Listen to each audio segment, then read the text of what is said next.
സ്വാഗതം. കാണാത്തതും കേൾക്കാത്തതും. ഇന്ത്യയിൽ കത്തോലിക്ക സഭയുടെ കൈവശം 17.29 കോടി ഏക്കർ ഭൂമി.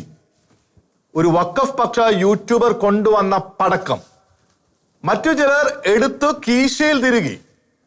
മുനമ്പം സമരത്തെ പിന്തുണയ്ക്കുന്ന കത്തോലിക്ക നേതൃത്വത്തെ ഇരുത്താൻ പറ്റിയ ആയുധമെന്ന് വ്യാമോഹിച്ചു.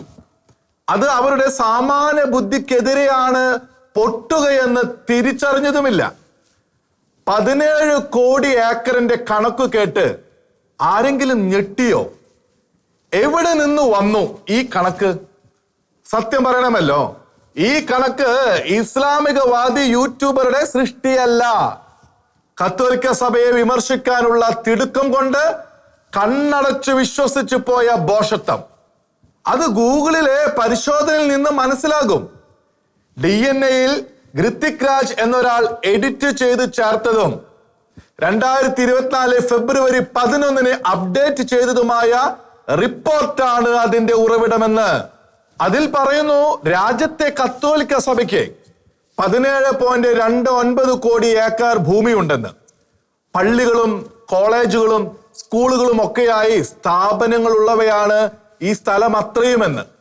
ആശുപത്രികളും ശരണാലയങ്ങളും നിരവധി മറ്റു സേവന കേന്ദ്രങ്ങളും കൂടി കത്തോലിക്ക സഭയുടെ ഭൂമിയിലുണ്ടെന്ന് പറയാൻ ആ റിപ്പോർട്ട് പക്ഷെ മറന്നു. ആദ്യ ശ്രവണത്തിൽ ഭൂവിസ്തൃതി കണക്കു ശരി എന്ന് തോന്നാം. പക്ഷേ രാജ്യത്തിന്റെ ചില മൊത്തം കണക്കുകൾ കൂടി നോക്കണം സത്യമറിയാൻ. ഇന്ത്യയുടെ മൊത്തം ഭൂവിസ്തൃതി 81.14 കോടി ഏക്കർ. കൃഷി ജനവാസ യോഗ്യമെന്ന അഥവാ ആരബിൾ എന്ന നിർവചനത്തിലുള്ളത് 43.98 കോടി ഏക്കർ. എന്ന് വെച്ചാൽ ഇന്ത്യയുടെ മൊത്തം ഭൂമിയുടെ 1/5 കൂടുതൽ അഥവാ മൊത്തമുള്ള കൃഷി അധിവാസ യോഗ്യമായ ഭൂമിയുടെ പകുതിയോളം ഇന്ത്യയിലെ മാത്രം കത്തോലിക്ക സഭയുടേതാണെന്ന്.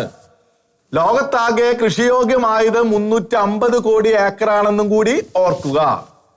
കത്തോലിക്ക സഭയ്ക്ക് പുറമെ യാക്കോബായ, ഓർത്തഡോക്സ്, മാർത്തോമ, പെന്തക്കോസ്റ്റൽ തുടങ്ങിയ സഭാ വിഭാഗങ്ങൾ വേറെയുമുണ്ട്.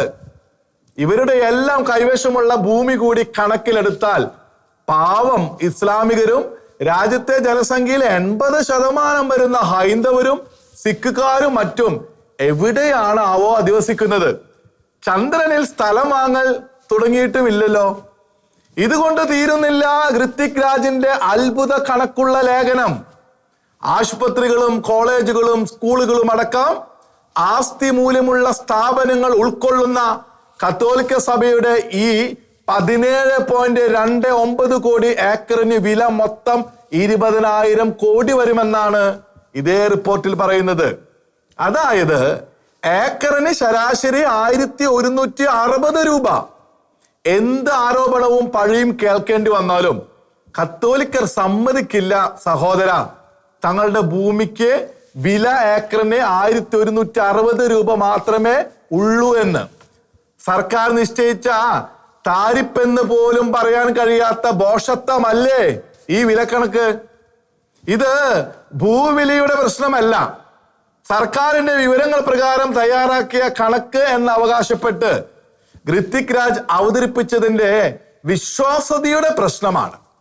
ഈ ഭൂവിസ്താര കണക്ക് എത്രമാത്രം അടിസ്ഥാനരഹിതമെന്ന് മനസ്സിലാക്കാൻ പ്രസ്താവനകളുടെ ഈ ചുരുക്കം മാത്രം ഒന്നും കൂടി ഓർമ്മിച്ചാൽ മതി. എന്തെന്നാൽ രാജ്യത്തെ ജനവാസയോഗ്യമായ ഭൂമിയുടെ പകുതിയോളവും കത്തോലിക്ക സഭയുടെ കയ്യിലാണത്രേ. അതും ഏറിയ കൂറും കേരളത്തിൽ പ്രവർത്തിക്കുന്ന സഭയുടെ. ആ ഭൂമിക്ക് ശരാശരി വില ഏക്കറിന് 1,160 രൂപയാണ് പോലും. സംശയിക്കുക പോലും ചെയ്യാതെ ഇത് വിഴുങ്ങുവാനും യൂട്യൂബിൽ വിളമ്പാനും യുക്തിബോധമുള്ള തലച്ചോറിന് കഴിയുമോ? കത്തോലിക്ക സഭയെ തല്ലാൻ വടി തേടി നടന്നവർക്ക് എന്ത് യുക്തിവിചാരം, എന്ത് സത്യവിചാരം? അവർക്ക് മുനമ്പം സമരത്തെ അപകീർത്തിപ്പെടുത്തണം, തകർക്കണം. അതിന് തിടുക്കപ്പെട്ട് കത്തോലിക്ക സഭയ്ക്കെതിരെ പറയണം. മുനമ്പത്തെ വഖഫ് അധിനിവേശത്തെ വെള്ളപൂശണം.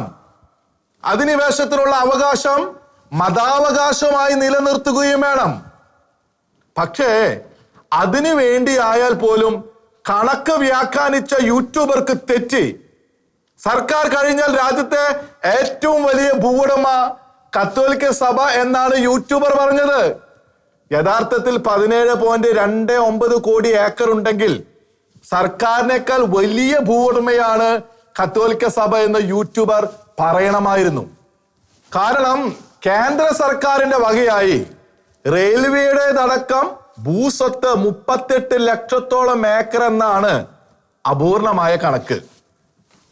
മുഴുവൻ കണക്ക് വന്നാലും 50 ലക്ഷം ഏക്കർ കവിയില്ല. 17 കോടി ഏക്കറുള്ള കത്തോലിക്ക സഭയെ വെല്ലാൻ കേന്ദ്ര സർക്കാരിന് പോലും കഴിയില്ല എന്നും കൂടി പറയാൻ യൂട്യൂബർക്ക് തോന്നിയില്ല. കഷ്ടം തന്നെ. ഇനി ഹൃതിക് രാജ് ധ്വനിപ്പിക്കുന്ന അടുത്ത കാര്യം, കത്തോലിക്ക സഭയ്ക്ക് ബ്രിട്ടീഷ് ഭരണകാലത്ത് സൗജന്യമായി കിട്ടിയതാണത്രേ സ്ഥലമേറെയും. സഭയ്ക്ക് ഹൈന്ദവ രാജാക്കന്മാർ സ്ഥലവും സൗകര്യവും കൊടുത്തിട്ടുണ്ട്, സൗജന്യമായും ഇളവോടെയും. അത് അവരുടെ സന്മനസ് നിമിത്തവും സഭയുടെ പ്രവർത്തനത്തിന്റെ മഹത്വം അവർക്ക് ബോധ്യപ്പെട്ടത് കൊണ്ടും. ബ്രിട്ടീഷ് ഭരണക്കാർ കത്തോലിക്കരായിരുന്നില്ല. അവരുടെ ലക്ഷ്യം കത്തോലിക്ക പ്രീണനവും ആയിരുന്നില്ല. അവരും ഇളവ് കാണിച്ചിട്ടുണ്ടാകാം. പക്ഷേ സഭയുടെ സമ്പത്തിലേറെയും മഹാഭൂരിഭാഗവും സാധാരണ വിശ്വാസികളടക്കം സഭാ സമൂഹം അധ്വാനിച്ച് സമ്പാദിച്ചതിന്റെ പങ്കാണ്. ചുമതലപ്പെട്ടവർ അധ്വാനം കൊണ്ട് വളർത്തിയതും അത് ഉപയോഗിക്കുന്നതാകട്ടെ എല്ലാ വിഭാഗത്തിലും പെട്ടവർക്ക് ലഭ്യമായ സേവനത്തിനു വേണ്ടിയും. ഒന്നും കൂടി ഓർമ്മിപ്പിക്കട്ടെ, ഒരു സെൻട്രൽ ബോർഡിന്റെ കീഴിൽ വിവിധ സംസ്ഥാനങ്ങളിൽ പ്രവർത്തിക്കുന്ന വഖഫ് സംവിധാനം തലമുറകളായി മറ്റുള്ളവരുടെ കയ്യിലിരിക്കുന്ന വസ്തുവകകൾ വഖഫ് അവകാശം പറഞ്ഞ് അതിക്രമിച്ചെടുക്കുവാൻ ശ്രമിക്കുന്നത് പോലെയല്ല കത്തോലിക്കരോ ക്രൈസ്തവരോ സ്വത്ത് ആർജിക്കുന്നത്. അവ സർക്കാർ പാസാക്കിയ പ്രത്യേക പ്രീണന സംരക്ഷണ നിയമം കൊണ്ട് വേലി കെട്ടി കാത്തതോ ആരിൽ നിന്നെങ്കിലും കവർന്നെടുത്തതോ അധിനിവേശം നടത്തി കൈക്കലാക്കിയതോ അല്ല. രാജ്യത്തെ കത്തോലിക്ക സഭ ഒരു ബോർഡല്ല, സ്വത്തുക്കളുടെ മേലെല്ലാം കേന്ദ്രീകൃത അധികാരമുള്ള ഏക ഏജൻസിയുമല്ല. ഓരോ സ്വത്തും ഓരോ ഇടവകയുടേതോ രൂപതയുടേതോ അതിരൂപതയുടേതോ ഒക്കെ ആകാം. ഇക്കാര്യത്തിൽ ഇടവകകളും രൂപതകളും തമ്മിലോ മഠസ്ഥാപനങ്ങളും ഇടവകകളും തമ്മിലോ തർക്കവും ഉണ്ടായേക്കാം. ഏതു മാനുഷിക സംവിധാനത്തിലും എന്ന പോലെ സഭ അധിനിവേശ സ്വഭാവത്തോടെ അതിക്രമിച്ചെടുത്തു എന്ന പരോക്ഷ സൂചന ലേഖനത്തിൽ ഉണ്ടെന്നല്ലാതെ പേരിന് പോലും ഒരു കേസ് പോലും ഉദാഹരിക്കാൻ ലേഖകന് ഉണ്ടായില്ല.